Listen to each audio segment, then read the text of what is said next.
Chapter 98, Student Council Election Battle 11. Zix Effelstein always lived by his instincts.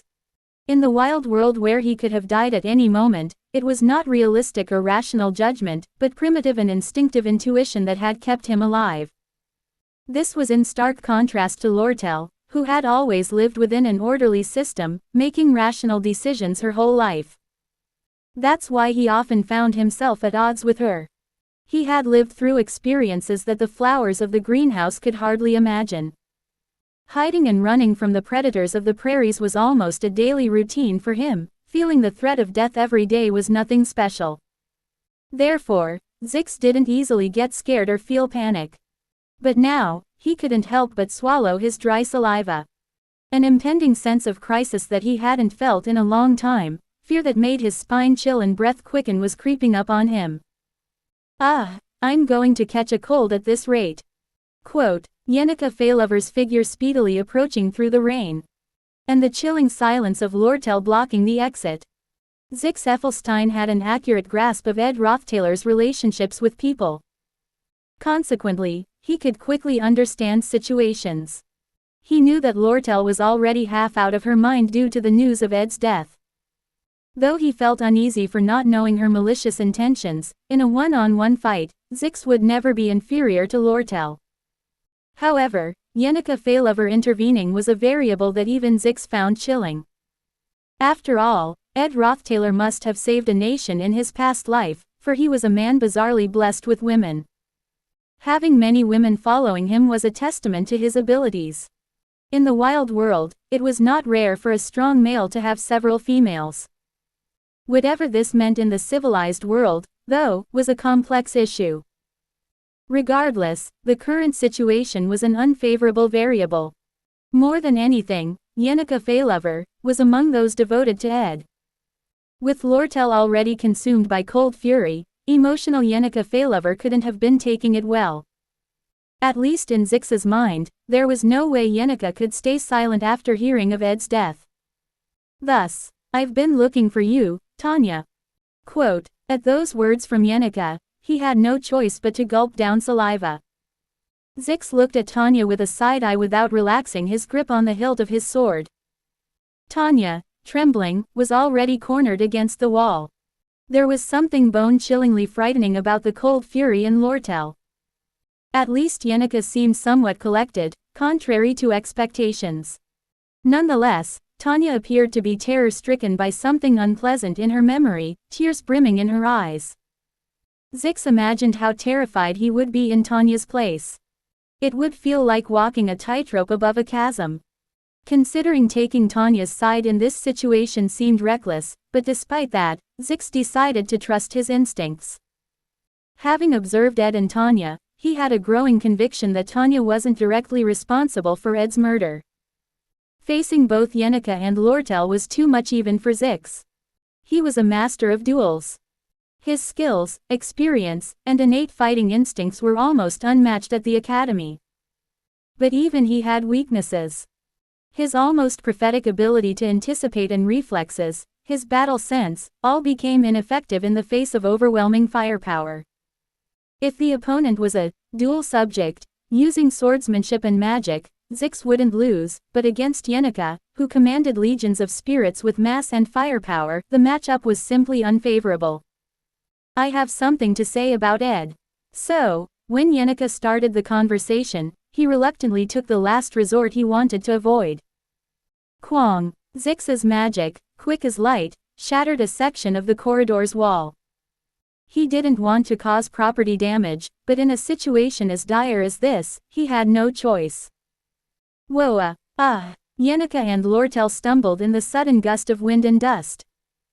Seizing the moment, Zix wrapped his arm around Tanya's waist and jumped through the broken outer wall.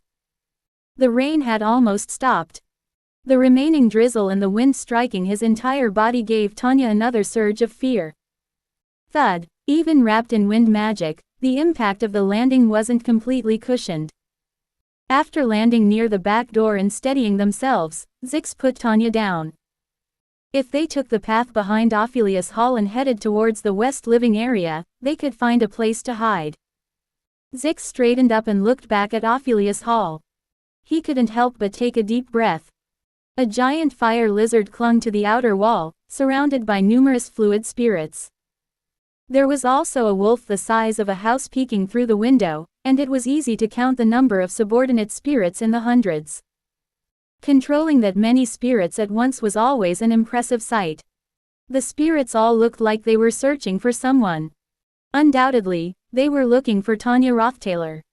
She too seemed to have fully realized this. The trembling of her teeth intensified. "Pull yourself together, Tanya Roththaler." Quote, Zix wiped the rainwater from his face several times and then spread his robe, draping it over Tanya. "Follow this path behind and run. When you reach a fork, head west. Keep running like mad and you'll reach the living area. Once inside, hide in the town. The more complicated it is, the harder it is to find you. If you think you've shaken them off, find somewhere to ask for help. You're the heir to the Roththaler family, so it would be ideal to seek out someone from the royal power or a familiar noble family." Quote, being indebted to the heir of the Roththaler house could potentially give one political grounds or social standing. Tanya's life was in itself a good bargaining chip. "But what will you do, Senior Zix?" "I'll hold them off as long as I can so they can't pursue you. It's impossible to subdue Yenica or Lortel, but I should be able to fend them off long enough and then escape on my own." Quote, "Why go so far? If you weren't Ed's sister, I wouldn't have gone this far. Consider yourself lucky." Quote, Zix pulled out a magical tool from his pocket. It was a slate with 4 red orbs embedded in it. Helgo's winged shoes, a device that temporarily increased agility. Using a leather strap, Zix tied the magic tool around Tanya's waist. Then, grabbing her shoulder, he spun her around and pushed her back firmly. Pushed by the force, Tanya ran a few steps before stopping and looking back. Zix had already lost interest in her, instead focusing on Ophelius Hall, filled with spirits. Biting her lip, Tanya closed her eyes and sprinted into the path. Sigh, Zix drew a deep breath and drew his sword, checking the flow of magic with his other hand. Yenica's pursuit was slower than expected. Since the spirits had already detected the trail, pursuing them shouldn't be that difficult, the reason was unclear. Perhaps, he guessed, she was conversing with Lortel. It's not the time for banter when your target has just escaped in front of you. They weren't known to get along in the first place. However, Zix shook his head. What did it matter if they were rivals now? Both were consumed with the grief of vengeance. Dealing with both of them wasn't an easy task, but buying enough time for Tanya to escape and then making his own escape was entirely possible. Nevertheless, knowing this didn't stop the cold sweat. One spirit mage revealed herself between the broken walls. She was completely drenched, with a few strands of hair sticking to her face, looking utterly pitiful. As she mounted a huge water hawk, the countless fluid spirits surrounding her descended to the ground behind her. The scene was like the arrival of a queen, holding a long oak stick at an angle and descending to the ground amidst her spirits. Zix took his battle stance and stared straight at her as she landed lightly on the stone pavement. Facing her, Zix clenched his teeth and shouted. "You won't listen now, no matter what I say, will you, Senior Yenica?" "I fully understand that sentiment." Quote, straightening his sword, Zix spoke with determination. "However, convictions vary among people, and although all evidence may point to that girl as the culprit, I have decided to follow my intuition. If you don't understand, there's nothing I can do. That's my way of life. I've lived like that my whole life." But Zix did understand Yenica's feelings. He, too, had a beloved, Elka Islan. So Zix shouted with all sincerity, not casually dismissing her pain. "I know what it's like to love someone, too. Just the thought of the pain if I lost her is unbearable, I fully understand. If I lost her, I'd hate the whole world, the years lived would seem futile, and if given a chance for revenge, I'd burn with the flames of fury. It's inevitable. Because it's someone you love. You loved Ed more than anyone." What? Tragically, there was no way for Zix to realize he was the only one being so earnest. His position left no choice. It was a sad predicament indeed. Considering Yenika's perspective, who had figured out the full story, there was nothing that could flare her face redder than this narrative. Ed's already passed away, what's the use of choosing my words? I understand. How could I not understand how earnest and longing Yenika's feelings for Ed were? Why wouldn't I understand? No. Don't talk so loudly, so thunderously. The heartache might not easily heal, but love itself is valuable. Even if it's lost love, the passionate heart you held for Ed will remain. Screaming in absolute belief that she will become a part of Senior Yenika. Boom, crash, the fire spirit's flames burst forth, and Zix was hit by the unexpected attack, falling to the ground. Even the most brutally evil forces would wait during moments of transformation or serious dialogue. It was never anticipated that the kind-hearted Yenika, in the midst of a heartfelt story, would be interrupted by such a sudden attack. If you were to speak for Yenika, she was already shaking in anger, her cheeks red and tears forming in her eyes, as she prodded Zix repeatedly with her staff. Ed isn't dead. Ed is not dead, so please, just stop. Sniffing the air, one could catch the comforting scent of fresh grass, a smell that would occasionally waft from the stack of hay in the corner of the cabin. Lucy didn't particularly dislike this fresh aroma and would roll around in the hay as she pleased. However, the maids at Ophelia's Manor, insisting on maintaining a sense of class, would often spritz perfume on Lucy to mask the smell of the grass. Sometimes, while being carried in the arms of the maids, she would catch the delightful fragrance of freesia flowers, a luxury product pleasing even to Lucy's indifferent nose. Yet, she couldn't help thinking it unnecessary to go to such lengths to remove the scent of grass from her body. When she mentioned this, the maids had quite an answer for her. They claimed that with enough exposure, fragrances tend to settle on the body and transform into one's personal scent. The body of a person who frequently smokes would always carry the heavy aroma of tobacco, and a girl who grew up playing in peach orchards would always have the sweet scent of peaches flowing through her hair. Lucy tilted her head, but the maids were quite serious. They emphasized the importance of immediate response. Single quote, once a scent has settled on the body, it's quite difficult to alter it later. One should start addressing it just as the scent begins to take hold, allowing for gradual changes to personal scent. I've got a lot to do. First off, I need to gather everyone involved and explain things all at once. Time is of the essence, the Academy's people will be barging in soon. As I tried to understand why such a useless memory had come to mind, Ed spoke up, wiping his wet face. It wasn't anything grand, but just the sound of Ed's deep voice was enough to make Lucy feel like her spine was on fire. Unable to look him in the face, she pressed her hat down hard, feeling an overwhelming sense of unease in her overflowing heart. This feeling was new to her, hence, a natural reaction.